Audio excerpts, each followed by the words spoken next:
ছেলে হবে মেয়ে হবে, আর যদি না হয় তাহলে তোমার ছেলেকে নিয়ে পালিয়ে যাব।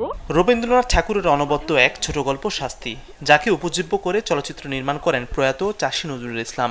2004 সালে মুক্তি পাওয়া সিনেমাটিতে চন্দরা চরিত্রে অভিনয় করেন পূর্ণিমা।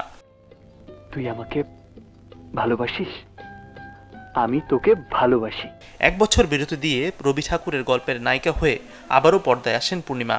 নোবেল জয়ীর ছোট গল্প সুভাষিনী অবলম্বনে নির্মিত সিনেমাটির নাম শোভা, যে ছবিটিতে বাক প্রতিবন্ধী মেয়ে শুভার চরিত্রে অভিনয় করেন পূর্ণিমা। রবীন্দ্রনাথের আরেক ছোট গল্পের জনপ্রিয় মিনি চরিত্রে পর্দায় আসেন শিশুশিল্পী দিঘি, ছবির নাম কাবুলিওয়ালা। রবি ঠাকুরের গল্পের নায়িকা হয়েছেন প্রিয়াঙ্কা। জনপ্রিয় ছোট গল্প সমাপ্তি অবলম্বনে নির্মিত অবুঝ বউ ছবিতে মৃন্ময়ী চরিত্রে হাজির হন তিনি। তুমি যে আসবে, কই তোমার দাদা তো আমাকে কিচ্ছু বলেনি। রবীন্দ্রনাথ ঠাকুরের ছোট গল্প নষ্টনীর অবলম্বনে তৈরি চারুলতায় নাম ভূমিকায় অভিনয় করেছেন কুমকুম হাসান। বিশ্বকবির গল্পের নায়িকা হয়েছেন দেবশ্রী রায়ও। কবিতা অবলম্বনে তৈরি ছবিটির নাম হঠাৎ দেখা। রবীন্দ্রনাথ ঠাকুরের আলোচিত উপন্যাস দুই বোনের উর্মিমালা হয়েছেন তানজিন তিশা।